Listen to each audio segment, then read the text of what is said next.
Σχεδόν όλοι έχουμε φάει γύρο. Είναι ίσως το πιο γνωστό ελληνικό street food και ένα από τα πιο αναγνωρίσιμα πιάτα της χώρας μας.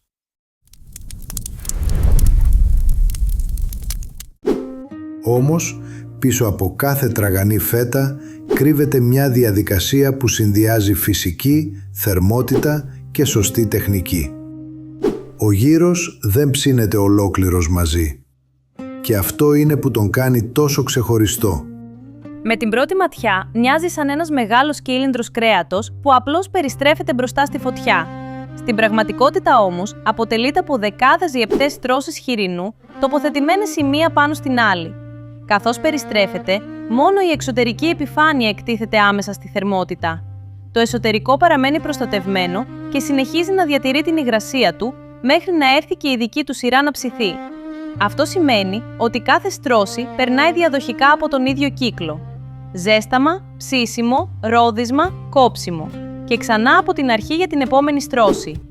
Ένα από τα σημαντικότερα στοιχεία του γύρου είναι το λίπος.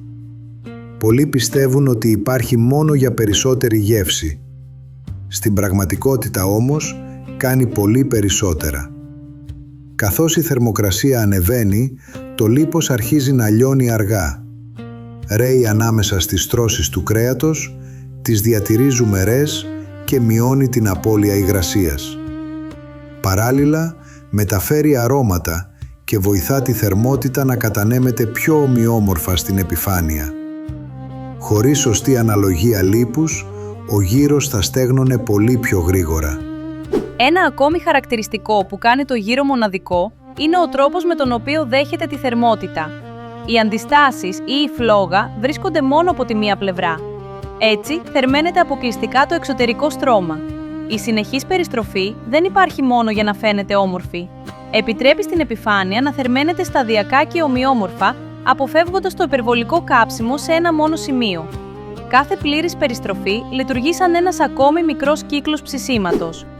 Όταν η επιφάνεια αποκτήσει αυτό το χαρακτηριστικό χρυσοκάστανο χρώμα, πολλοί λένε ότι το κρέας έχει καεί. Στην πραγματικότητα συμβαίνει κάτι εντελώς διαφορετικό. Εδώ εμφανίζεται η αντίδραση Maillard.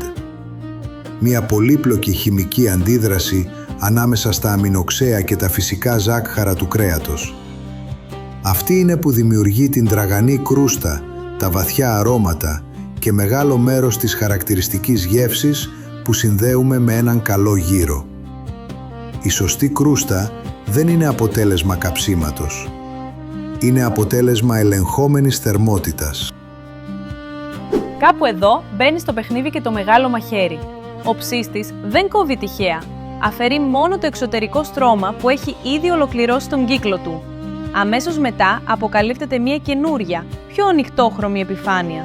Αυτή αρχίζει αμέσως να ψήνεται και λίγα λεπτά αργότερα θα αποκτήσει και εκείνη την ίδια τραγανή κρούστα.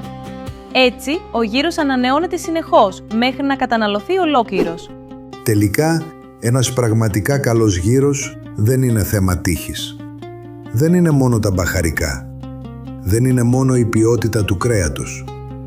Είναι η ισορροπία ανάμεσα στη σωστή αναλογία λίπους, στη θερμότητα, στην ταχύτητα περιστροφής, στον χρόνο και στην εμπειρία του ανθρώπου που τον ψήνει. Κάθε τραγανή φέτα είναι το αποτέλεσμα δεκάδων μικρών διαδικασιών που συνεργάζονται μεταξύ τους. Και ίσως αυτή να είναι η πραγματική επιστήμη που κρύβεται πίσω από ένα από τα πιο αγαπημένα ελληνικά φαγητά. Αν σου άρεσε αυτό το επεισόδιο, κάνε εγγραφή στο Fiumran, γιατί σε κάθε νέο βίντεο δεν θα μαθαίνουμε απλώς να ψήνουμε καλύτερα, θα καταλαβαίνουμε γιατί συμβαίνει αυτό που βλέπουμε πάνω στη φωτιά. Η φωτιά δεν έχει μυστικά. Έχει επιστήμη. Αν έμαθες σήμερα κάτι καινούριο, τότε μόλις είδες ότι πίσω από τη φωτιά κρύβεται πολύ περισσότερη επιστήμη από όσοι φανταζόμαστε.